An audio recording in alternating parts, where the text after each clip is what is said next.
9h, 11h, Le club de l'été sur Europe 1. Lise Pressac.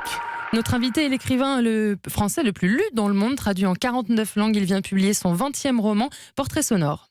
J'ai dit, mon père est un imbécile. J'ai dit, mon frère est un imbécile. Et même j'ai dit, ce sont tous des imbéciles. Et je n'ai pas voulu me marier à celui à qui l'on m'avait donné. Tiens, je te fais rire. Tu connais pas la dernière? Non.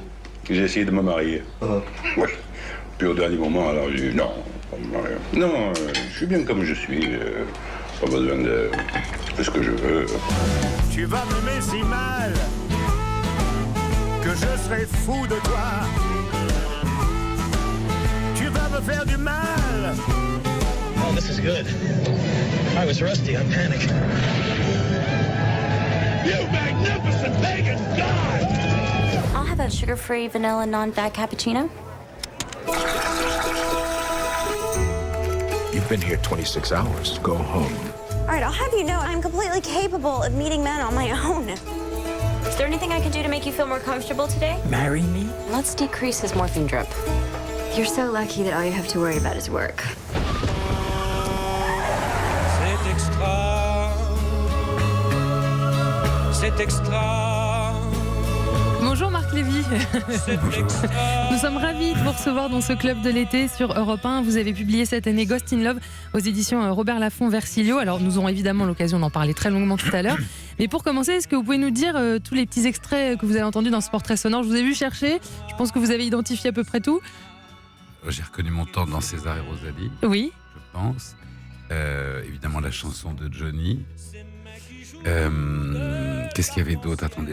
Alors la chanson de Johnny Hallyday, T'aimais si mal, chanson que vous avez écrite pour lui. La bande, un extrait de Ghost in Love. Non, Oui. de Just Like Heaven, de Et si c'était vrai, Mais l'adaptation avec la voix de Reese Witherspoon et de Mark Ruffalo. Et qu'est-ce que vous avez passé au début?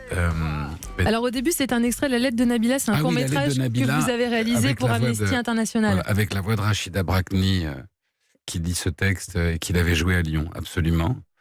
Et je ne serais pas du tout bon dans l'émission de Chabat où il faut se souvenir. Mais en même temps, il est Le très Burger tôt. Quiz, oui, c'est ça, il est très tôt. Je pense que dans le Burger Quiz, j'aurais même pas eu le vélo.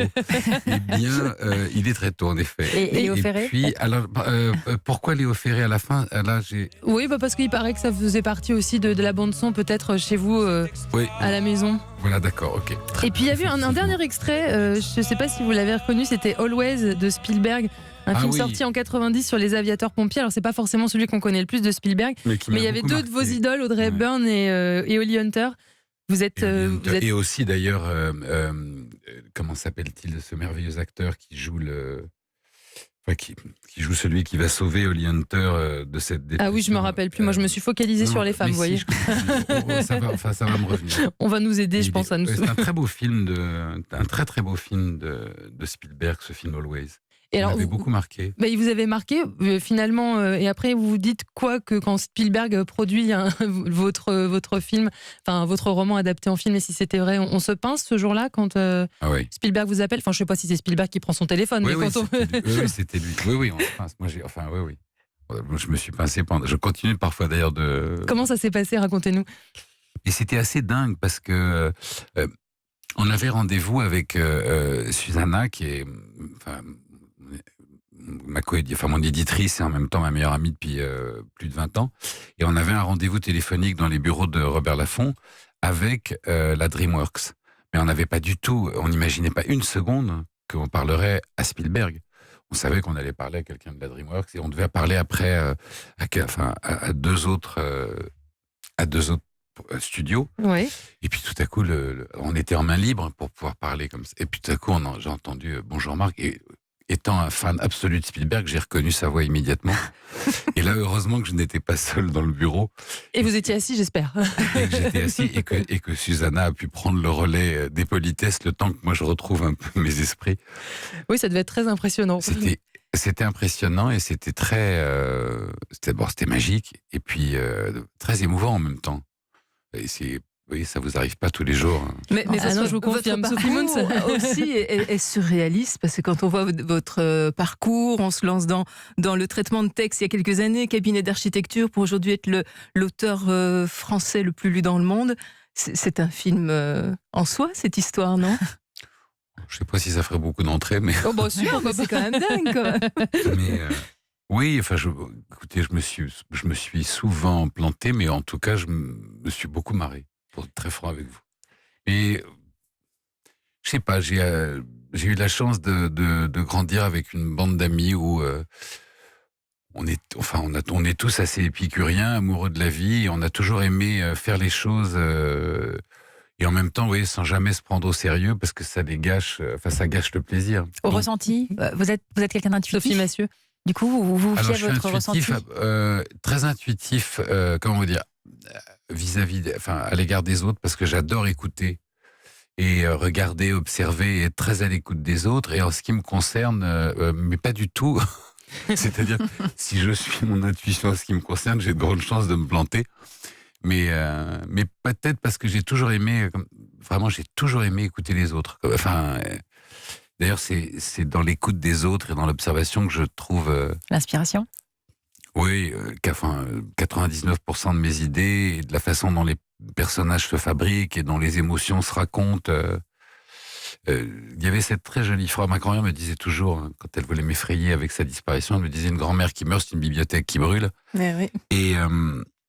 Et je crois qu'en fait, chaque être humain est une bibliothèque d'histoires, d'émotions, de vécus.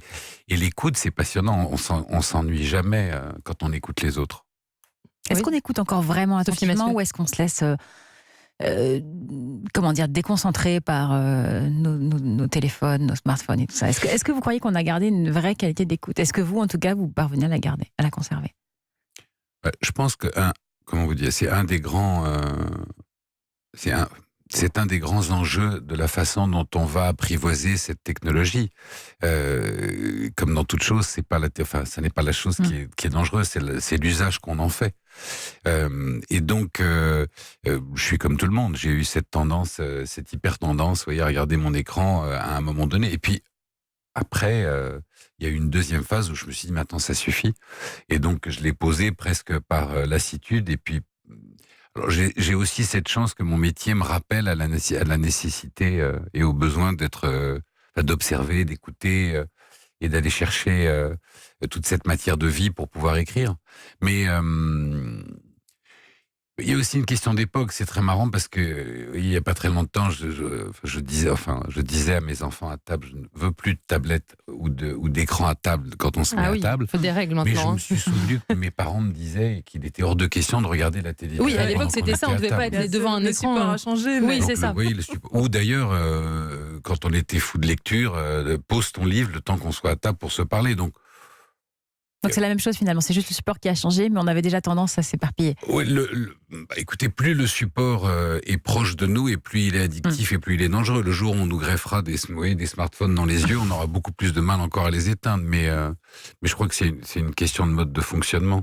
Oui, et puis de responsabilisation aussi. On est capable aussi de l'utiliser comme on veut. Et puis il y avait un extrait d'envie, vous voyez, c'est comme... Enfin, vous parliez tout à l'heure de la nourriture, c'est comme ce qu'on appelle la malbouffe. La malbouffe, on y a tous cédé à un moment donné parce qu'elle était pratique, parce que c'est plus facile d'acheter dans un supermarché un sandwich sous cellophane, de le déballer, de le manger.